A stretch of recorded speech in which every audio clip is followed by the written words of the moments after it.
MP board class 10th वाले सभी students का हिंदी विषय का पेपर आ चुका है।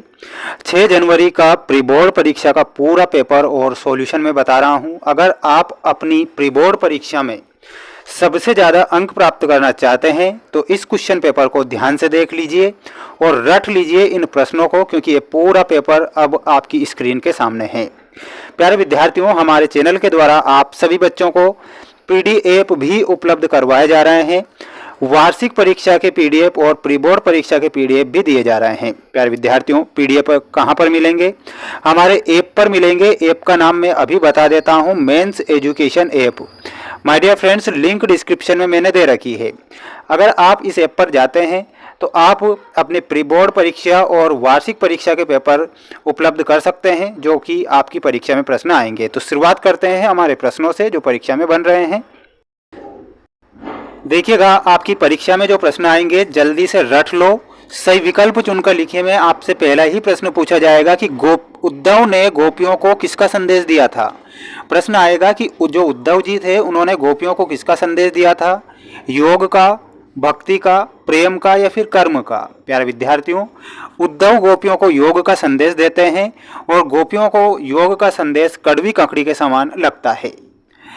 जुगुप्सा किस रस का स्थायी भाव है? प्यारे विद्यार्थियों, जुगुप्सा किस रस का स्थायी भाव है? विभत्स रस, हास्य रस, अद्भुत रस या फिर करुण रस? इसका आंसर आपको देना है कमेंट बॉक्स में। देखते हैं किसका आंसर यहाँ पर सटीक आता है। ठीक है, और जितने भी बच्चे इस वीडियो को देख रहे हैं तो प्यारे विद्यार्थियों, सभी चैनल को सब्सक्राइब जरूर करके रखना। वार्षिक परीक्षा की तैयारी भी मेरे द्वारा यहाँ पर करवाई जा रही है। सीता के विवाह की स्वयंवर में शर्त रखी गई थी। देखिएगा, माता सीता का जब विवाह हुआ था तो स्वयंवर में किसकी शर्त रखी गई थी, ऐसा प्रश्न पूछा गया है। रूपवान वर की, शिव धनुष तोड़ने की, मल्लयुद्ध जीतने की या फिर इनमें से कोई नहीं? तो माय डियर फ्रेंड्स, इसमें आपको क्या लिख कर आना है? शिव के धनुष को तोड़ने की सीता के विवाह में शर्त रखी गई थी। तो शिव का धनुष किसने तोड़ दिया? भगवान श्री राम ने। वह अच्छा खेला परंतु हार गया। प्यारे विद्यार्थियों, वह अच्छा खेला परंतु वह हार गया, एक कैसा वाक्य है?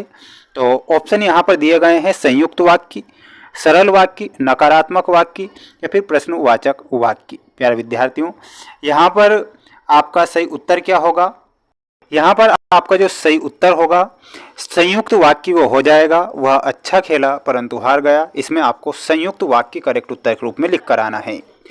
वहीं अगला प्रश्न ये रहा आपकी स्क्रीन के सामने। जल्दी से जल्दी सभी बच्चे वीडियो को लाइक भी कर दीजिएगा और चैनल पर नए हैं तो चैनल को सब्सक्राइब जरूर करके रखना है, क्योंकि पेपर आपको मैं बता रहा हूँ। एकांकी में कितने अंक होते हैं? प्यारे विद्यार्थियों, एकांकी में केवल 1 अंक होता है, तो इसमें आपको 1 अंक सही बताना है। राम लक्ष्मण के गुरु का क्या नाम था? प्यारे विद्यार्थियों, परशुराम, भृगु ऋषि, तुलसीदास या फिर विश्वामित्र? माय डियर फ्रेंड्स, यहाँ पर विश्वामित्र आपको करेक्ट उत्तर करके आना है। राम लक्ष्मण के जो गुरु थे वो थे महर्षि विश्वामित्र, ये आपको ध्यान रखना है। वहीं आपकी परीक्षा में ये रिक्त स्थान आएंगे, ध्यान से देखिएगा। रिपोर्ताज मूल रूप से किस भाषा का शब्द है? तो जो रिपोर्ताज है मूल रूप से फ्रेंच भाषा का शब्द है, तो यहाँ पर आपको फ्रेंच लिखना है। भोलेनाथ के मस्तक पर टीका लगा होता था, तो किसका टीका लगता था? यहाँ पर आपको लिखना है भभूत का टीका। शब्द शक्ति के कितने प्रकार होते हैं? प्यारे विद्यार्थियों, शब्द शक्ति के 3 प्रकार होते हैं और 3 वो कौन कौन से होते हैं आपको मैं बता देता हूँ। एक होता है अभिधा। कौन सा होता है? अभिधा होता है। एक होता है लक्षणा, और एक होता है व्यंजना। यानी कि ये 3 शब्द शक्ति के प्रकार हैं। सूरदास जी के गुरु थे, तो सूरदास जी के जो गुरु थे वो कौन थे? लिख लो जल्दी से, और वो थे वल्लभाचार्य। ठीक है, वल्लभाचार्य आपको लिखना है। छायावाद का प्रारंभ, प्यारे बच्चों, छायावाद का जो प्रारंभ है वो कब से माना गया है? 1920 से छायावाद का प्रारंभ माना गया है, तो इसमें आपको 1920 करेक्ट करना है।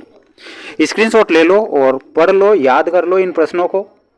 कामायनी कवि की रचना है। प्यारे विद्यार्थियों, कामायनी, सबसे पहले तो आप ये जानिए कि कामायनी क्या है। कामायनी एक महाकाव्य है, ध्यान रखिएगा। कामायनी क्या है? एक महाकाव्य है। अब ये जानो कि ये किस कवि के द्वारा रचित है। तो इसमें आपको लिखना है जयशंकर प्रसाद। ठीक है। जयशंकर प्रसाद, अट नहीं रही कवि की रचना है, अट नहीं रही ये निराला जी की रचना है। तो यहाँ पर आपको क्या लिखना है, निराला लिखना है। ले लो अब स्क्रीनशॉट, पढ़ लो, याद कर लो, पूरा पेपर में बता रहा हूँ जो कि आपकी परीक्षा में आएगा। देखिएगा यहाँ पर आपको प्रश्न दिए गए हैं और वो है जोड़ी। ठीक है, अब जोड़ी को मिलाने का सबसे महत्वपूर्ण तरीका बता देता हूं प्यारे विद्यार्थियों। सबसे पहले आपको वही करना है जो आपको सबसे पहले याद हो। देखिएगा यहाँ पर एक वर्ण की आवृत्ति में अनुप्रास से मिला देना है, आपको अच्छे से याद होगा। दोहा, दोहा एक मात्रिक छंद है, ये आपको मिलाना है। कहानी के 6 तत्व होते हैं, ये हमारा सही होगा। अब विद्युत छवि उर में, तो यहाँ पर उर से मिलाना है। पतितों के देश में, ये एक उपन्यास है। और बड़ी टोकरी में आपका सही उत्तर क्या हो जाएगा, बड़ी टोकरी में हमारा यमक अलंकार यहाँ पर दे रखा है ना, तो यहाँ पर बड़ी टोकरी का करेक्ट ऑप्शन नहीं है, इसलिए आपको इसको छोड़ देना है, क्योंकि ये प्रश्न जो है आपकी परीक्षा में आएंगे। इसके बाद देखिएगा ये रहा अगला प्रश्न जो आपकी परीक्षा में आएगा। प्रश्न यहाँ पर आपसे पूछा गया है कि प्रबंध काव्य के कितने भेद होते हैं। प्रबंध काव्य के आपको भेद बताना है। प्रबंध के 2 भेद होते हैं। वीर रस का स्थायी भाव क्या है, उत्साह वीर रस का स्थायी भाव है। भोलानाथ का वास्तविक नाम क्या था, तो उनका नाम था तारकेश्वर नाथ, ये लिखना है। आत्मकथा के रचयिता कौन है, तो इसमें आपको जयशंकर प्रसाद लिखना है। ठीक है।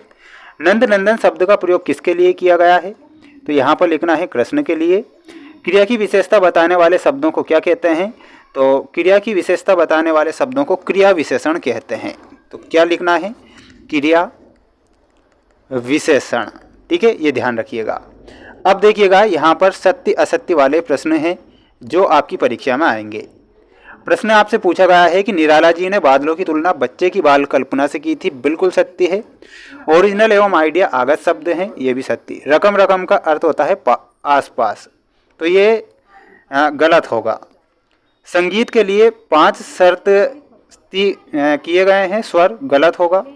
शब्द गुण 3 प्रकार के होते हैं, ये सत्य है। अंगूठा दिखाना मुहावरे का अर्थ होता है चिढ़ाना, तो ये सत्य हो जाएगा। इसके बाद में माय डियर फ्रेंड्स, पूरा पेपर 23 ही प्रश्नों के आंसर चाहिए, तो आपको ऐप को इंस्टॉल करना होगा। वहाँ पर आंसर शीट हमने दे रखी है। और सभी बच्चे चैनल को सब्सक्राइब करके रखिएगा, क्योंकि PDF भी उपलब्ध हो रहे हैं अब आपको। ठीक है।